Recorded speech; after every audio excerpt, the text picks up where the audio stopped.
Good evening and welcome to the show On the Spot. My name is Patrick Amara. Now, Dr. Ezra Suruma isn't any economist.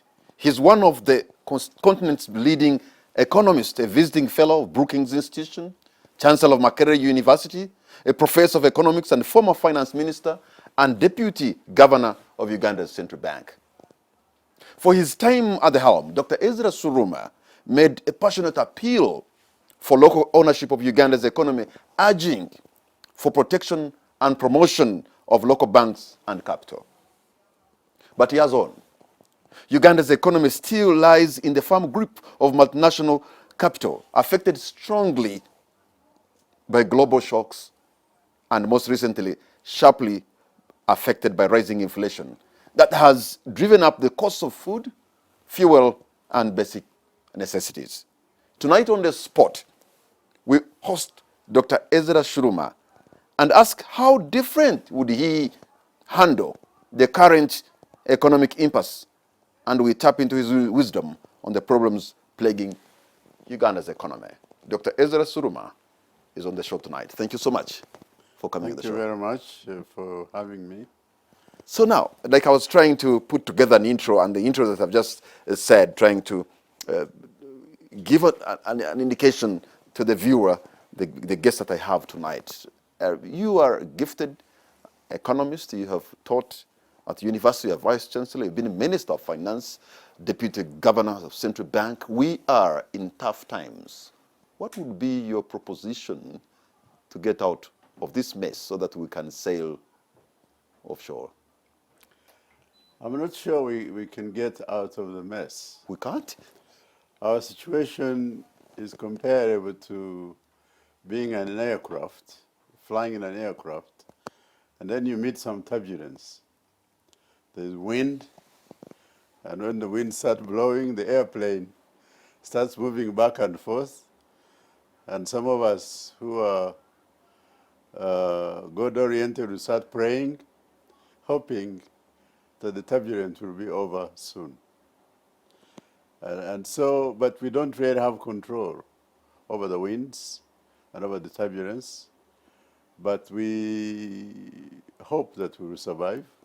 And indeed, many times, most times, we do survive the turbulence. So the world is faced with some turbulence. And it's important that the plane is well built and able to withstand the turbulence, that the captain is competent to guide the plane in such a turbulence time. But we have to recognize that we are not the cause of the turbulence, and the turbulence is not under our control, but we have to do the best we can to survive the turbulence. Do you have confidence in the skill of the captain that is piloting us through the turbulence? Well, it's not an individual, it's more of a team than a single captain. We have a team of people who guide the plane, I believe. We don't usually have just one captain. We have a team of the people, cabin crew. the cabin crew. And so they need to consult. They are in touch with the control tower.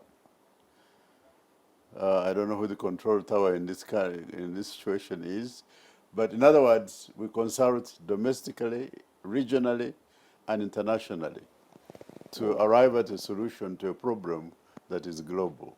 Dr. Ezra Suruma, you are a celebrated economist and so senior in this area. When you seem to suggest that what we are going in, we are in the hands of the Almighty, which is also good, that we can't do anything. That sounds very scary, especially from you. I didn't say we can't do anything.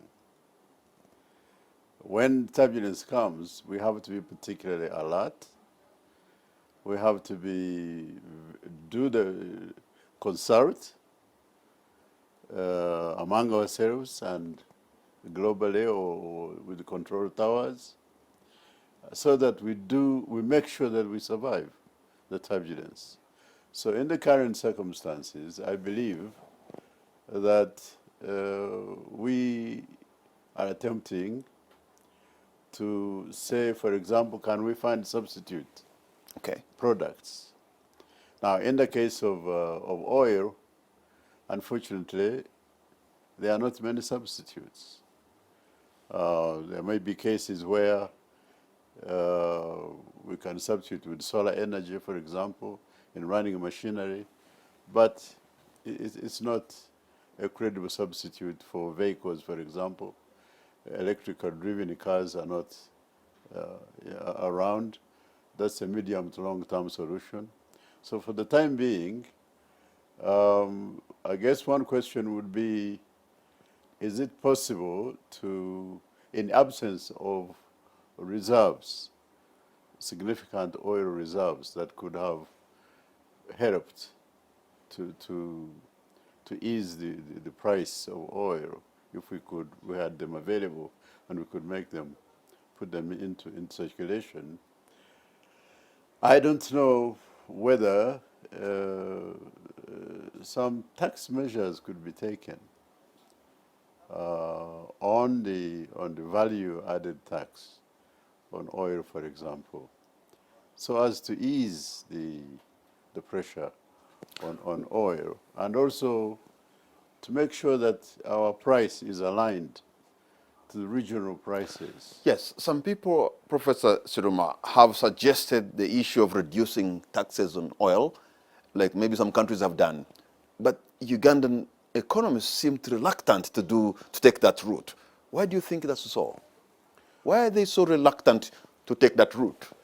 The reasoning I've heard is which I agree with. You don't want to make your fuel cheap, much cheaper than oil or prices in surrounding countries, because then the oil will be smuggled to those countries. Even people from those countries will come to pick their oil here. I've seen this happen in Nigeria, where prices were lower than surrounding regions, and you go to Nigeria, you find they have a shortage of fuel. And you wonder, how can Nigeria be short of fuel when they are such a major producer? So you want to ensure that our prices are in balance with the prices of the neighboring countries. And I think if that can be done, it will probably be the best thing to do. But I'm told the prices in neighboring countries are a bit lower. So are Ugandan oil dealers smuggling oil? It depends on the cost of transport. If the cost of transport is not covered by the difference, then there's no point in smuggling. The central bank has risen the central bank rate, and also raising the reserve, I think, reserve rate, the amount of money that the bank should have. I wonder these measures, whether they are in the right direction to try and tame the inflation that we're having. I'm sure that's what they're trying to do. They must be hoping that if they can reduce the demand for money by making it harder, a little bit more expensive to borrow, that maybe this will reduce the demand, overall demand.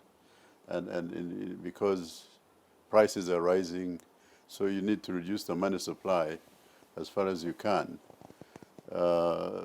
because one of the reasons that prices go up is when demand is high.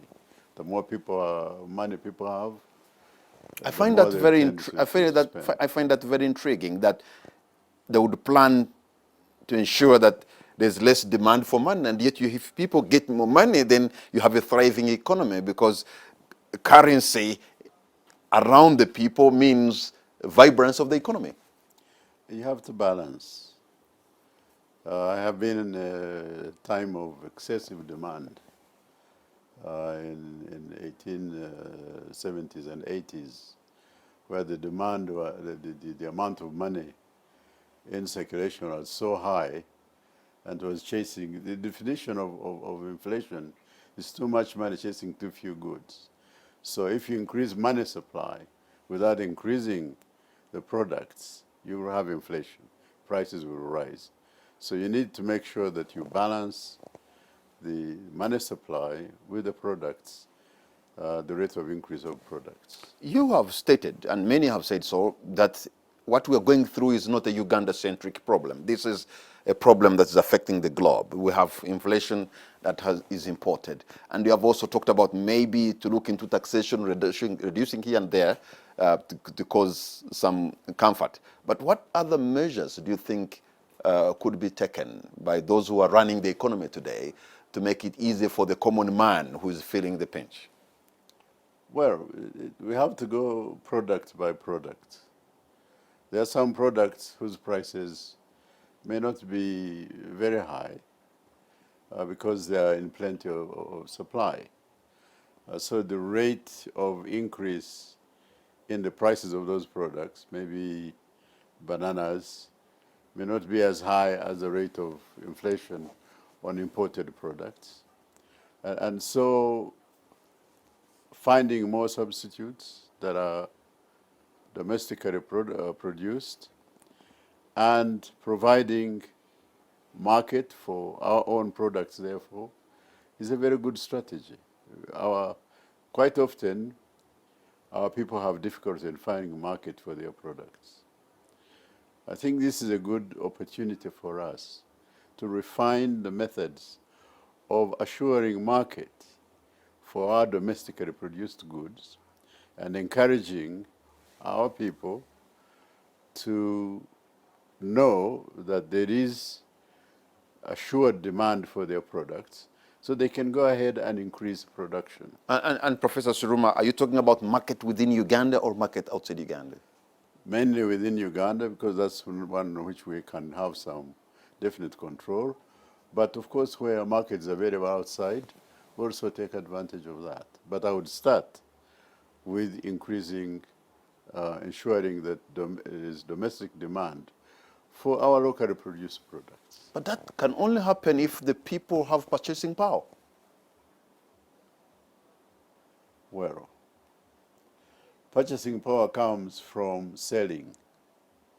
You produce, you have something to sell, you get income, then you can buy. But there is what we call structured demand. The government can make some arrangements to buy products and store them, or use them, for example, for feeding schools, school children, prisoners, the army. So the government structures the demand, and that way the producers are assured of these prices. During the colonial days, we used to have the price of cotton and coffee, for example, would be announced ahead of the season. Yes.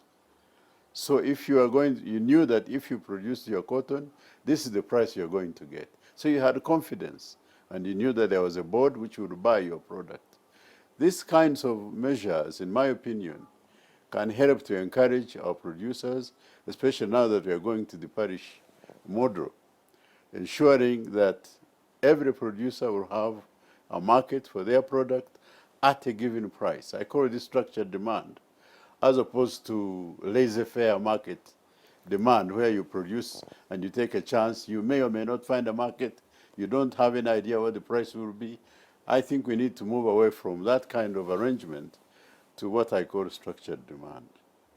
And why has that not happened, considering that Dr. Ezra Suruma, the gentleman I'm talking to here, has served government at the highest level in areas where you could have actually even suggested or run the same? Well, Dr. Suruma doesn't make policy. I was Minister of Finance 20 years ago. So other people have taken over. They are the ones to decide. Presidential Advisor, Minister of Finance, Vice Chancellor, Makerere University. Your voice is actually a voice of reason that can be listened to. Sometimes. There is something called Africa. Even when I was there, my voice was not listened to. There is something called the Africa Free Continental Trade Area. Yes. And I thought when it was introduced, first in Kigali, years back, that was going to be the game changer, so that we can see Africa intra-Africa trade, so that where there are gaps in the region, Uganda can sort that, those, can fill in that gap, and also maybe they can supply to us. But that seems to be struggling because Africa is still not trading with herself. And yet we understand Nigeria imports tens of thousands of tonnages of rice and wheat and all those things, yet, or even maize flour that could be produced in Uganda. Why is it that African leaders have really failed to make Africa trade with herself? Until last year, I was head of Prime Minister's delivery unit, which is about implementation. And I actually had to go for training to understand the difference between policy and implementation. It is one thing to make a policy. It's a completely different matter to implement the policy.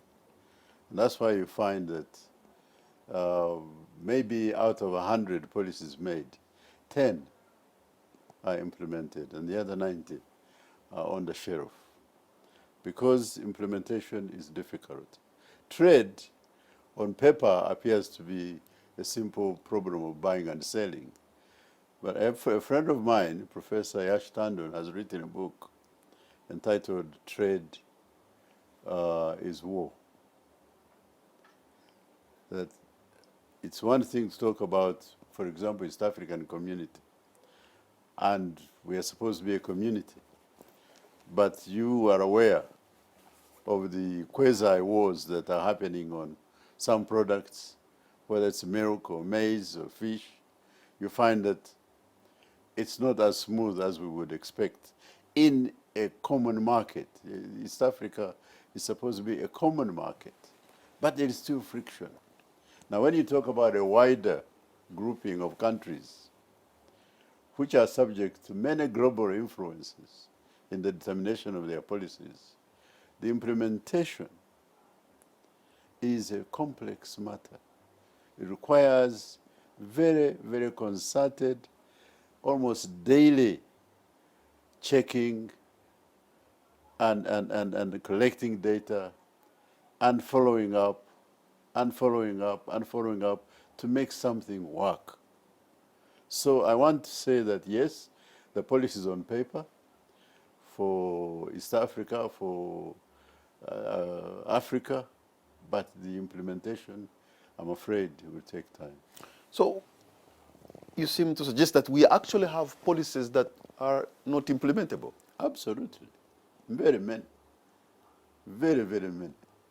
So why is it that sometimes we see a government goes out of its way to borrow money for a project whose policy has been made, and then year 1, 2, money is taken back to the consolidated fund because a project has not been implemented, and yet the taxpayers are paying interest, high interest, on borrowed money. And we continue to borrow. Sometimes we are not implementing those projects. It is sad. I wonder what you make of that. Yeah, it's unfortunate that many times the people who are making decisions on these debts may not thoroughly study and understand the terms and conditions of these projects, of these debts. You'll find even grants, for that matter, leave alone debts.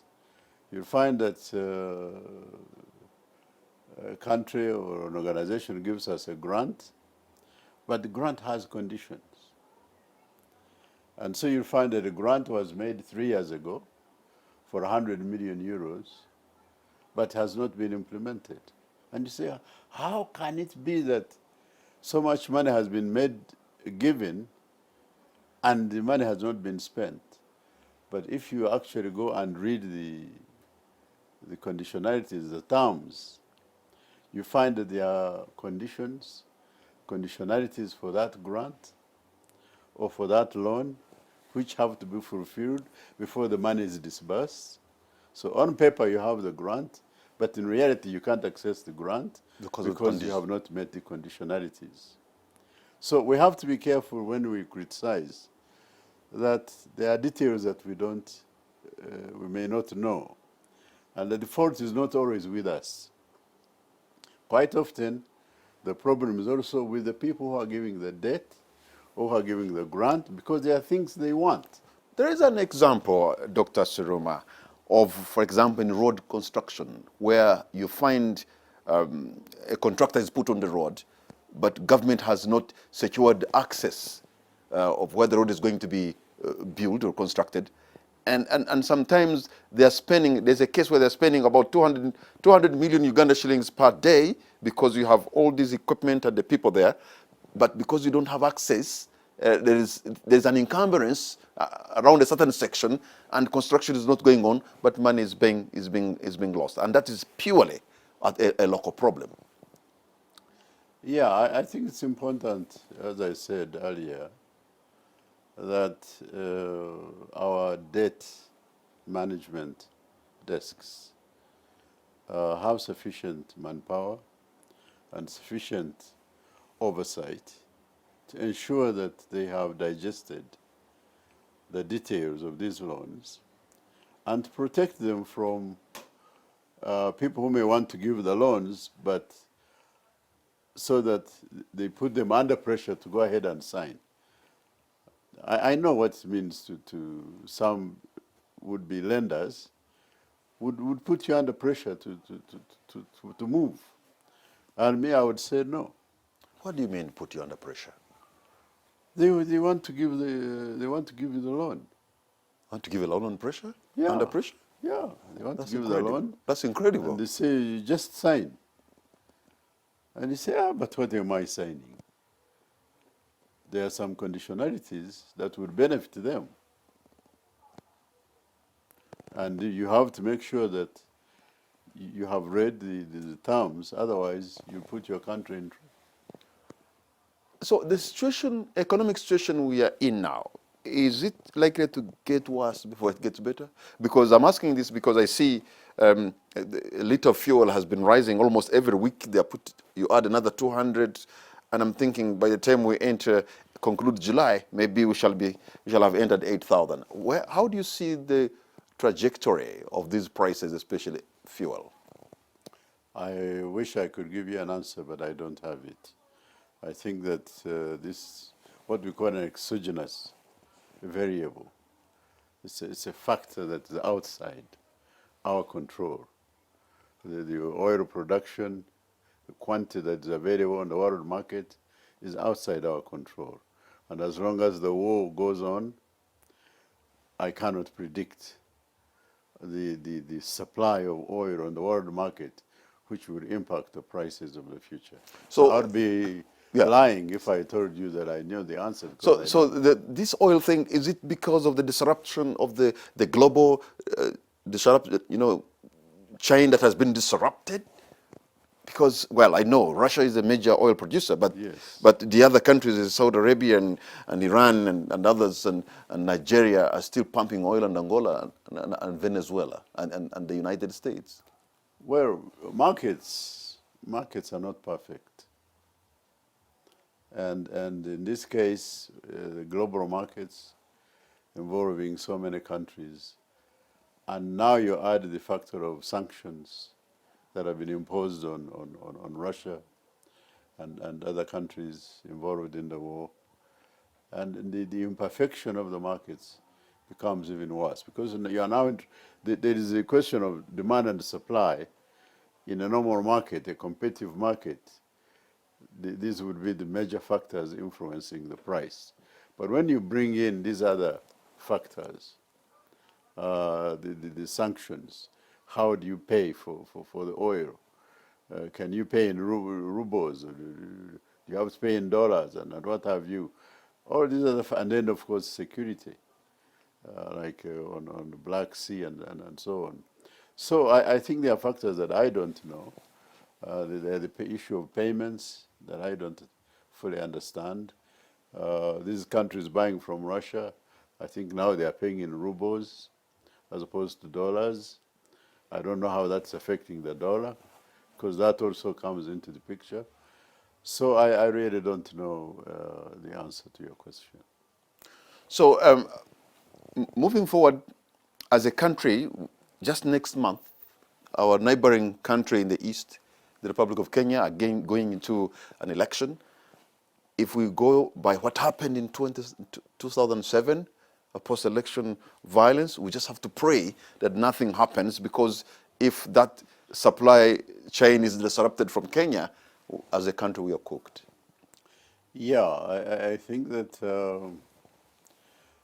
well, recently I was in a meeting and I suggested that one would expect that every country would attempt to have reserves. Some people thought I was not, that I was obsessed with reserves and so on, but I believe that most countries consider it common sense to have reserves of fuel, to have reserves of food, just as in our traditional ways, we used to have reserves of granaries of food. We read in the Bible where there was a crisis coming and they kept food for 7 years in Egypt. So I believe that I don't know why the policy of increasing oil reserves and food reserves has not been having an important role in our country. But I believe that in many countries, it is considered, even in the United States, where I used to live at one time, the government buys food from farmers and stores it, and you see them using that food for aid and so on. So stocking food. But there's I think some light on the horizon. The president has said that there should be silos at every sub-county. I think this is very, very important, should be followed through. So that's a policy now. Mm-hmm. Now we have implementation. Hopefully, we shall put in place a mechanism for implementation, because it means building structures. Those structures have to be suitable for storing the grain so that it remains okay. It's dry enough and it's not spoiled. Maybe we can even have storage for both cold storage for fresh products and for dry products. And then we have now a market for all the people in sub-county. They have a place where they can sell their products. The government can set a price. Yes. And we can see now that would be a good thing, because you can create the market you're talking about. Yes, we see confidence rising, and then the government now can decide how much of this to sell to Kenya or any other place that may be having a hunger problem, like Ethiopia or wherever, and to our own schools and so on. So this would be very, very, I think it would be a game changer. It would, but if the silos, for example, when it comes to the oil sector, the kind of fuel reserves that we have, if we use them, they wouldn't take us beyond a week. That's the problem. Well, so if you are going to build serious reserves, you need you need to start building bigger ones and starting now. Otherwise, at the moment, there's no capacity for storage that can last us a week. But I think as far as fuel is concerned, the medium-term solution of producing our own oil is probably our main hope. In the medium term, we're likely to suffer like everybody else. Now that you talked about producing at the sub-county level, and perhaps the president's proposition of having silos at the sub-county, which would be a good thing, I can imagine that would be emboldened by the parish development model if Uganda is largely an agricultural country. So these parishes would produce, and then I can imagine there's going to be a lot of produce if people engaged in agriculture, but there won't be a market. I wonder whether you think the parish development model that has been started now in this term of President Yoweri Museveni's presidency is going to be the game changer? Well, it's a strategy.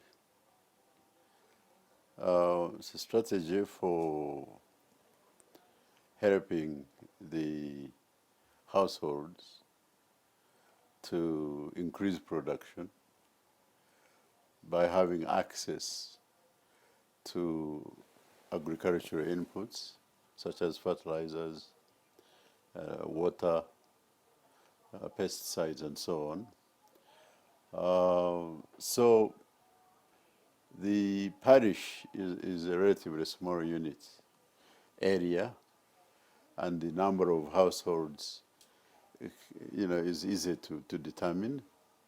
So we are looking at a strategy that you would say is manageable.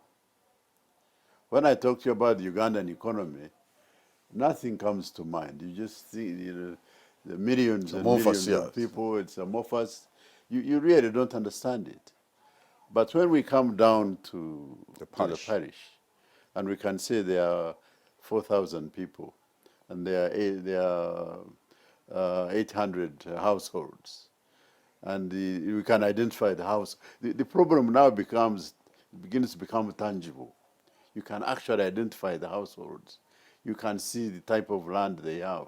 You can see the products they can produce. We can put on paper and literally have details, critical details of what can be done and how it can be implemented. Dr. Suruma, people, I presume, will be getting money very soon, or even they have started getting money. And if they engage in agricultural activities, when there's no agro-processing and when there's no robust market, they're going to burn their fingers and get out of that venture. Look at the people in Kayunga and Luwero producing pineapples, sometimes at a giveaway price. What's going to happen if people get into those produce and yet they find themselves that they actually have no market? But that's why I'm talking to you about structured demand.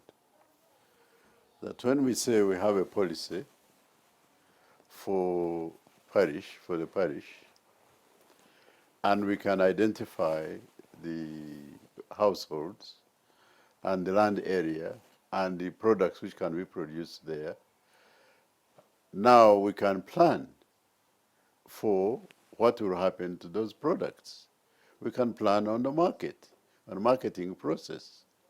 So we are no longer in the world of laissez-faire, where you produce blindly and hopefully, and you pray every day that what you produce will grow, and when it has grown, there will be a market.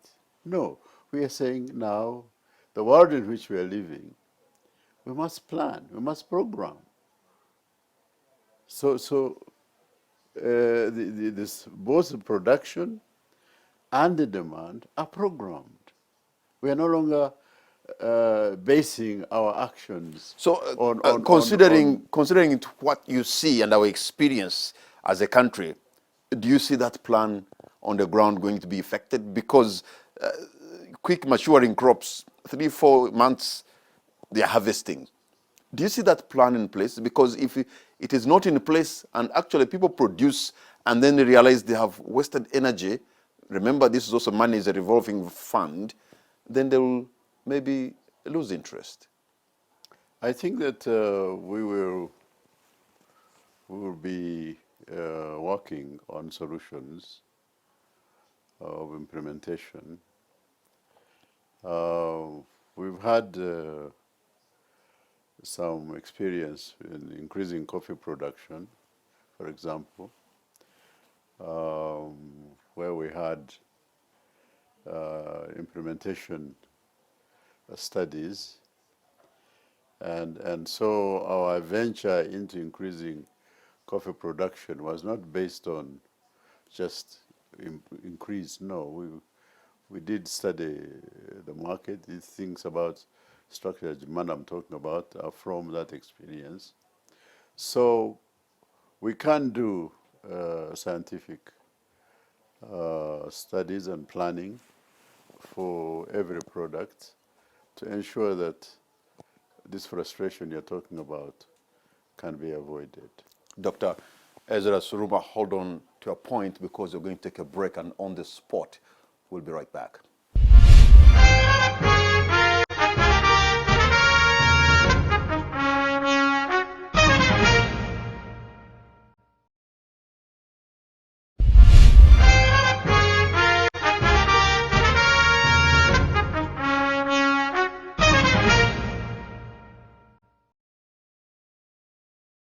Welcome back. You're watching On the Spot. My name is Patrick Amar. My guest tonight is Dr. Ezra Suruma. Let me maybe refresh in your mind, Professor.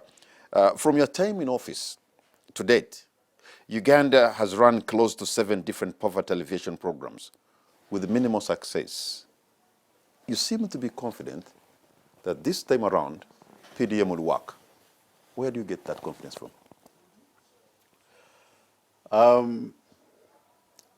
I believe that, of course, it is important to learn from our mistakes.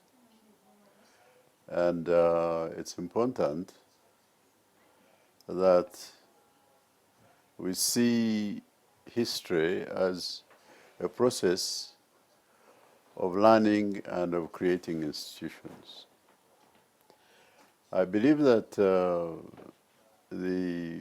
one of the major causes of failure in the past was poor institutionalization of implementation procedures. By that I mean that public programs have to be made in such a way that they strengthen the implementation process and is institutionalized. You have institutions through which plans are implemented. If you don't have institutions, then action will take place, it is ad hoc, it will be forgotten, then you have to come up with a new policy the following day. But if our mechanisms for disbursing these funds can be institutionalized, then the money will not be thrown away. This will not be another learning curve? Of course we have to keep learning.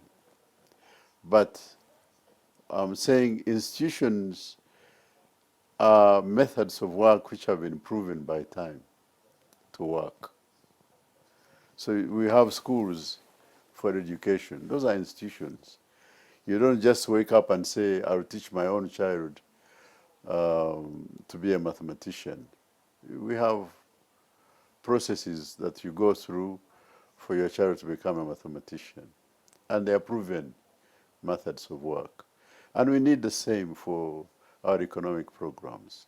We can't be experimenting every year or every other 5 years. We need to build. So I just want to know how, because look, we are very low on extension services. Majority of the people who are going to get this money at the parish, I'm sure, are going to engage in agriculture. But our extension services, extension service workers are few, in some cases not non-existent. So you don't know who's going to give them serious advice in what they're engaging in. And why are they few? Is it because we don't have people, enough people? Is it because people cannot learn? It's a problem that can be solved.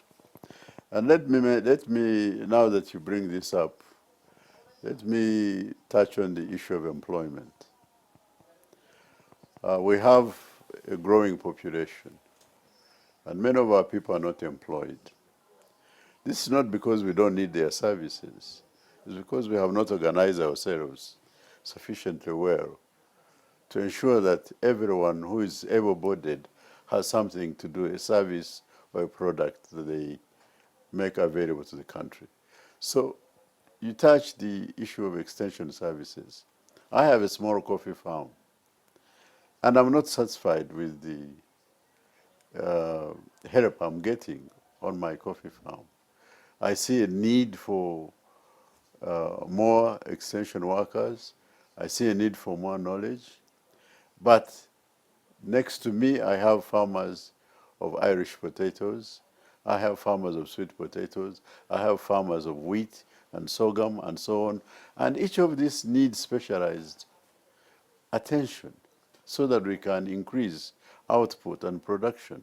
So the employment opportunities are huge.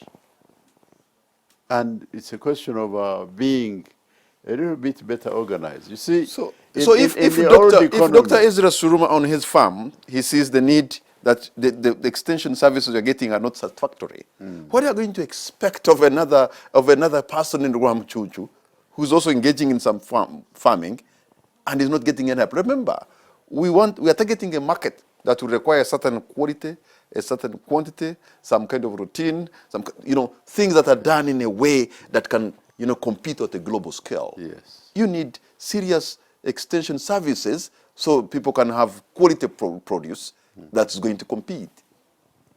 Yes, and I'm hoping, I'm praying that as we enter into serious dialogue on implementation, that we can work out these details. I am an economist who's trained in the West. I'm trained in capitalist economics, where we could call it market economics. But I recognize, even they recognize, that the markets are not perfect. It's a theory. We call it perfect competition. But you very rarely find a perfect competition. Competition is imperfect. The markets need, there's market failure, we call market failure. So there's a need for the government and the people to find better ways of making sure that the markets work. The markets have their role, but there are gaps that need to be filled in.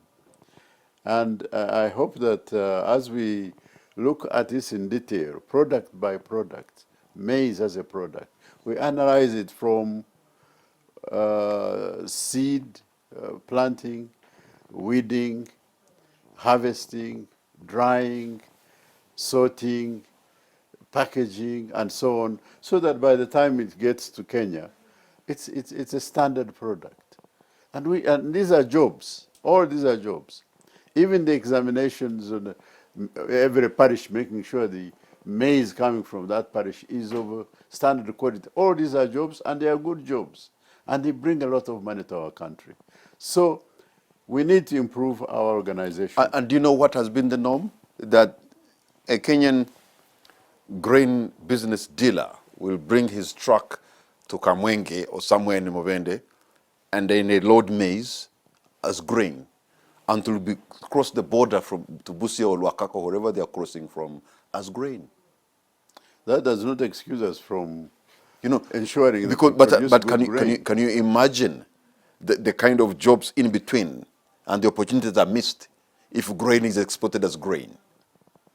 Yeah, and I'm saying now as we go the parish model, we can say that all the grain has to come to a place where it is past a certain standard in terms of drying, in terms of sorting, making sure there are no stones and so on, and packaging and labeling, and being able to say, yes, this meets the standard. Then the Kenyan truck can come and take it. But should not come and take a product which is full of stones and aflatoxins and then say this is Uganda product. There's a Jewish American businessman in Uganda who was contracted by Ugandan businessmen to go and demand payment for the produce they had sent in a country in Eastern Europe.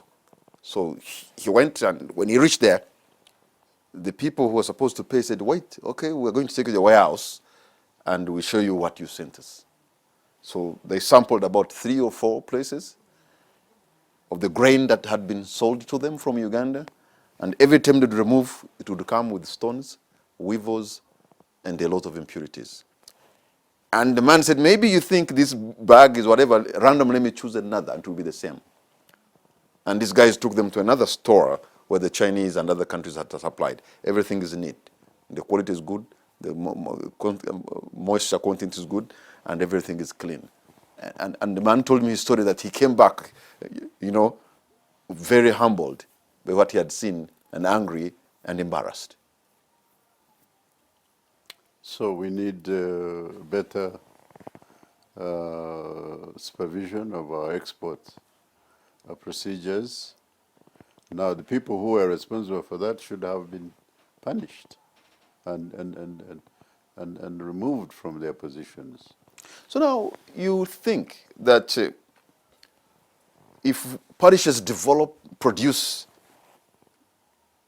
the onion grower in Luakaka can be able to try to help the tomato grower in Kaberebere?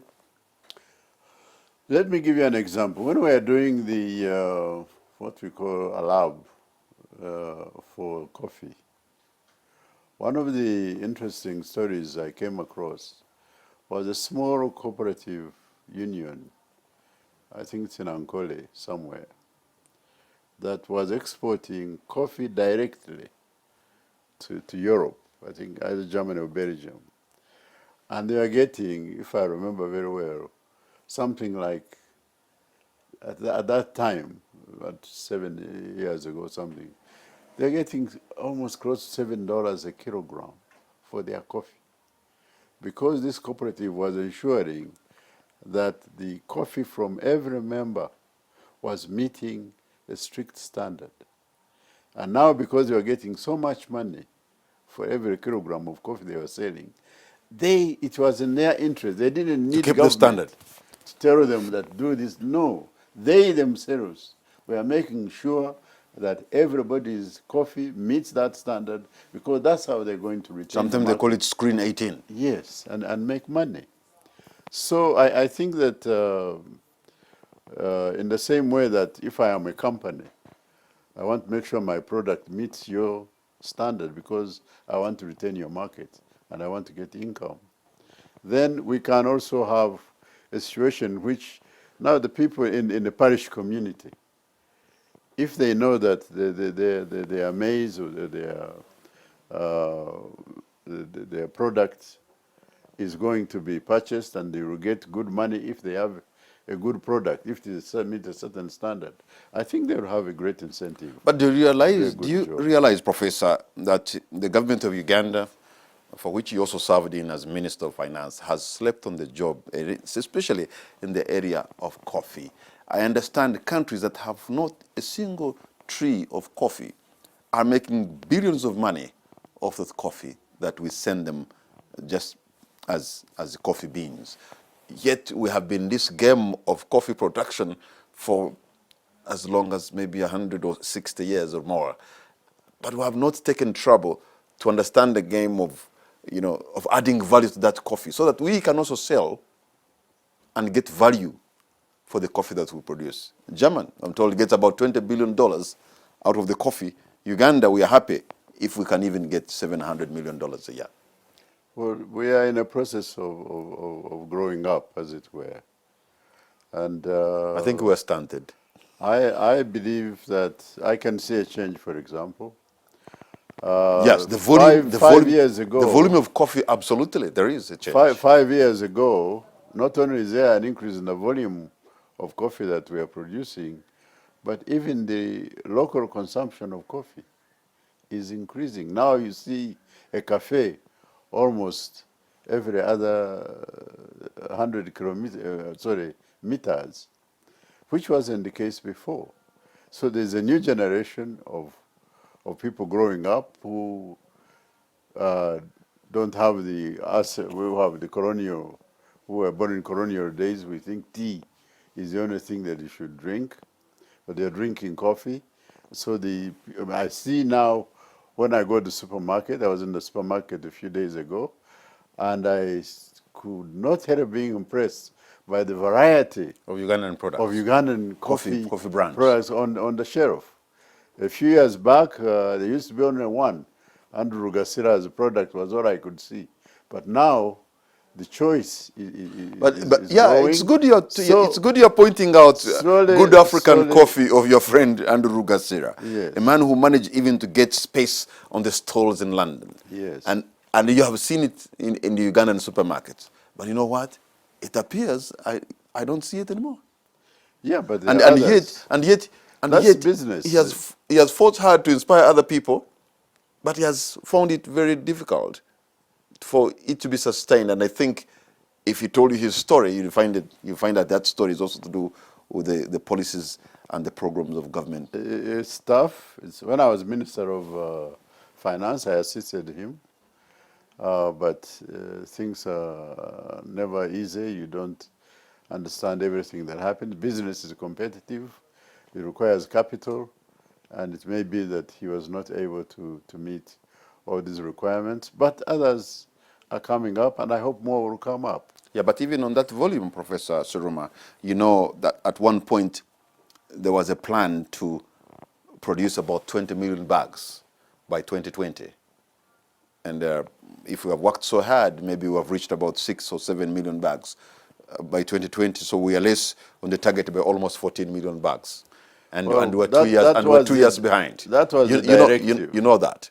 That was the directive, which was made by the president in 2014, October 2014.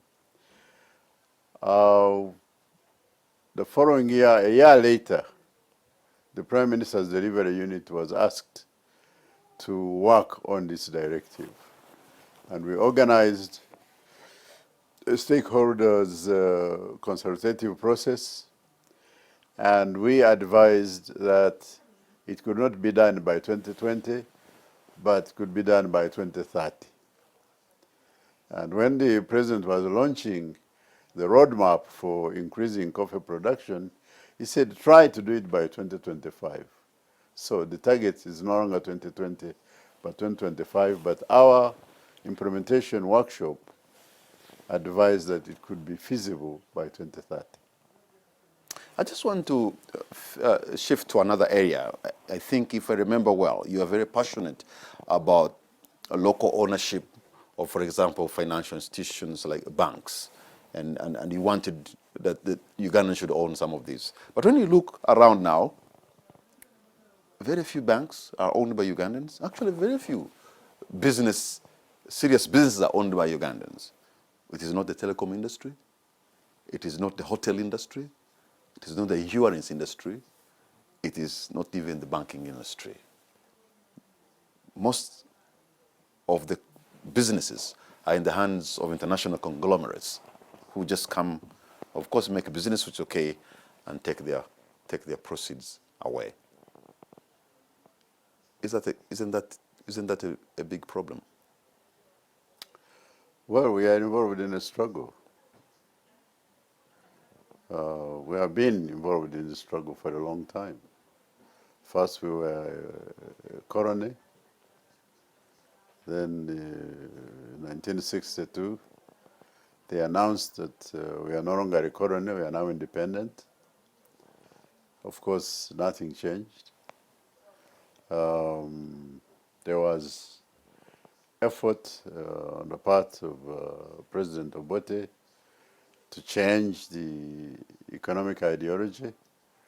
He issued a document called the Movement to the Left, a Common Man's Charter, and he wanted to nationalize banks. He was overthrown. Amin took over. Amin tried to change the structure of the economy. He expelled the Asians and said the Africans can take over. But the economy collapsed. It was, of course, besieged, and he was also not a very good organizer. He killed a lot of our people. I was a lecturer in Makerere in 1973. I lived under him that time, so I know what it was like. So the economy failed. The attempt to Africanize the economy was, I think, too abrupt. So when he was overthrown in 79, again we had more chaos. When we came in 86 to restructure the economy, which was completely on its knees, the only place that we could find for help was the World Bank and IMF, but they had their conditionalities. And at first we thought they were just helping us, but they were The structural adjustment. Structural adjustment. They said, yes, we are helping you, but you have to sell your banks, you have to privatize your coffee export from Coffee Marketing Board, from Lint Marketing Board. So the structures, the institutions which we had built as a country, as using our government, we are But I remember even people in government were big proponents of the structural adjustment program. Actually, the President Yoweri Museveni is saying government is a poor business person. That government doesn't know how to do business. That was always the argument. I'm sure that was not imposed on you. That is Western rhetoric. That's the theory. that's what we heard from our leaders. That is the theory. That's what we are taught in the classroom in economics. That in a market, the government should only be providing public goods, roads, defense and security, and so on. It should stay out. You can imagine One Kenyan bank began by an individual called Equity Bank. I'm told made more money in terms of profit than all our banks combined in Uganda. But I want to answer your other question first. So the issue of ideology is very important. If you follow the Western ideology, the economic ideology, that leave everything to the market, and the government only does public goods, then that would justify the structural adjustment. That's why it was done, that government is inefficient. But behind it, actually, was the Cold War between communism and capitalism. Communism said the government, the people, should collectively own all the means of production, rather than individuals owning the means of production. The capitalist said individuals, the private sector, should own the means of production. So in that debate... And you sang for us the private-led economy. That debate... Like it's a gospel you really grasped. That debate is continuing, but we have now seen, everybody can see, even the blind can see, that the Chinese economy has grown, the Russian economy has grown, so that you don't have to be capitalist to grow your economy and to get them out of poverty. So the ideology that only one, the capitalist ideology is the only means to improvement of the economy is, I think, it's seen that you need a kind of a middle ground, some kind of synthesis. Even in the Chinese economy, there is interplay of markets. Yeah. They recognize the role of markets, but they also recognize the role of the state. So this kind of marriage, this kind of synthesis is very, very important for us to learn. That's why I'm saying that, for example, in the parish development model, you have the private sector players, but you also have the government as a player, and they work together to optimize the economy. If you just say one or the other, it will not work. I'm sure it must be bothering you as somebody who was passionate to see more involvement of Ugandans in running some of these key industries, which is not the case now. Can you imagine that we don't even run a single five-star hotel that is owned by Ugandans? So that's where we are. If you can remember the days of Uganda hotels and where we are right now. There has been, a conflict. We've had the president, I think at the State of the Nation address, say that, Ugandans have now reached the middle income status. But the World Bank is saying otherwise. And you're an economist. Where are we? Did we reach? or some of us were left behind? I haven't done independent work on this analysis. to see. I'm told some are talking about GDP and others are talking about gross national product. One is only measuring what is produced within the borders of Uganda.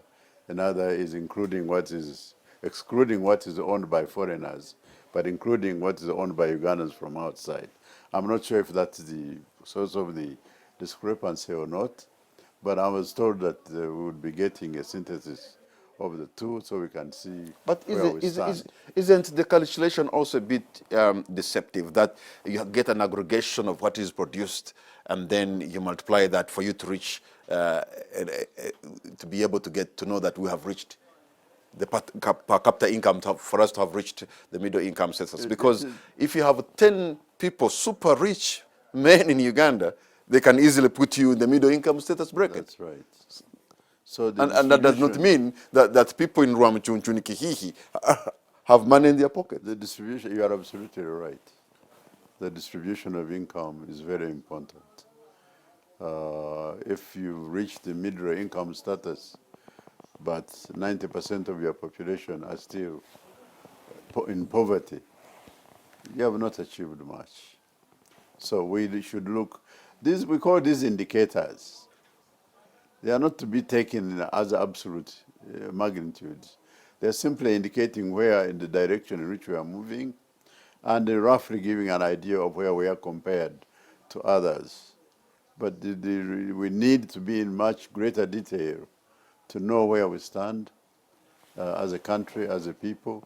We need to look at every region, which is what the Bureau of Statistics does. They attempt to look at every district, even beyond that, so that we know where everyone is. At some point, Mr. Kamara, we'll reach a point where we know where every citizen is and whether every citizen is accessing the basic needs of life, what we call social security.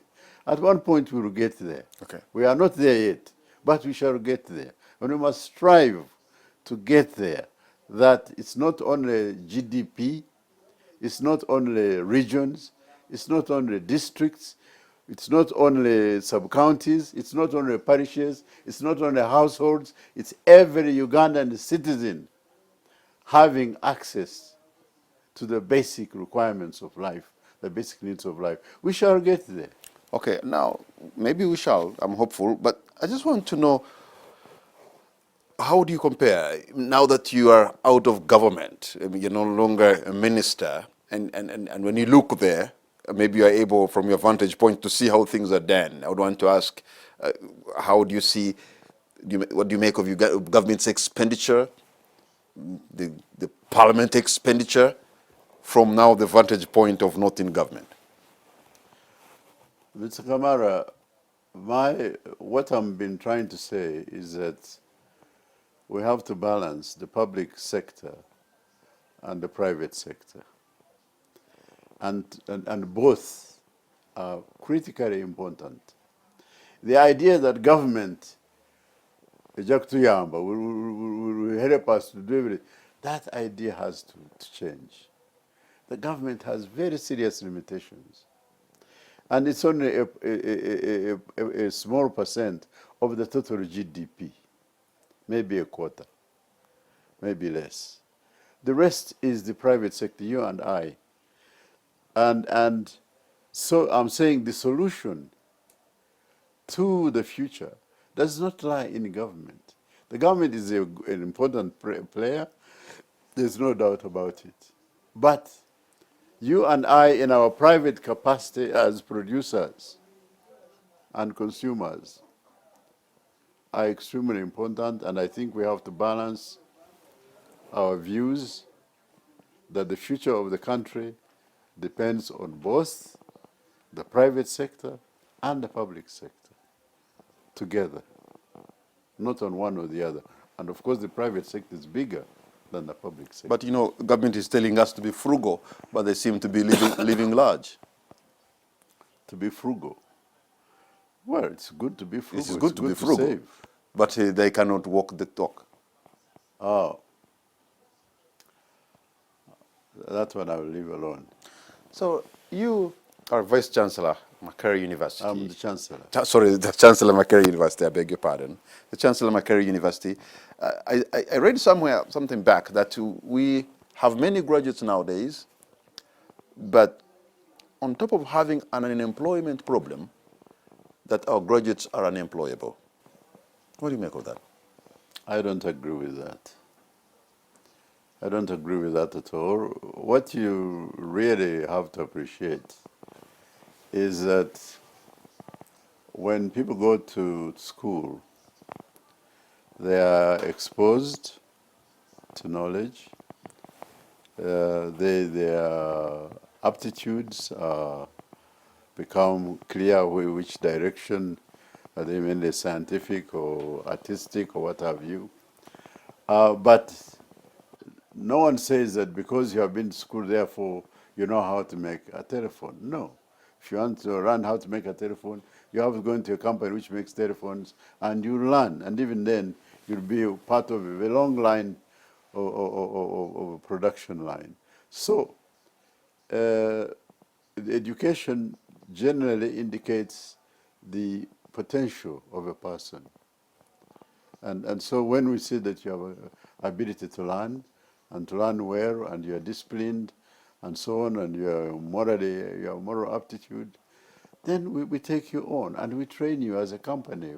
Or you start a business of your own in a creative entity. But there are those who are saying there's a remarkable difference between Dr. Ezra Suruma, who probably graduated in the 60s or 70s, and that Suruma who's going to graduate in 22, in terms of,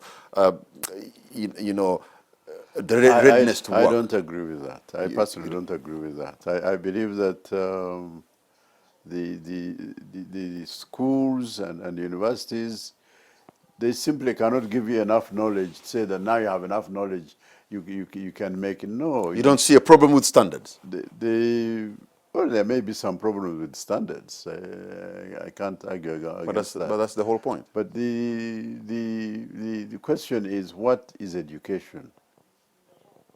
What can you expect from the university?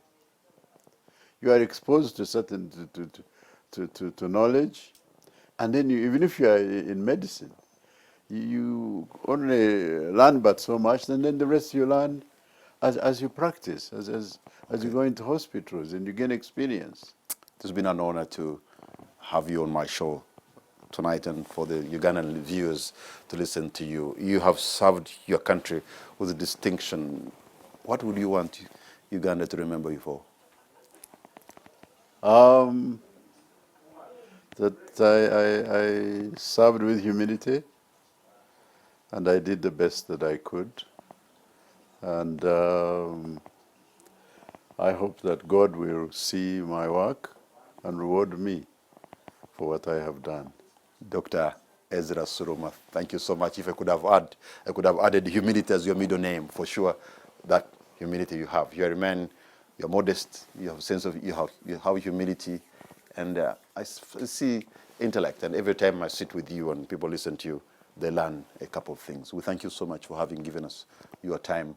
And for you who has been watching this program, I want to thank you for the privilege of your company. Good night, and God bless Uganda.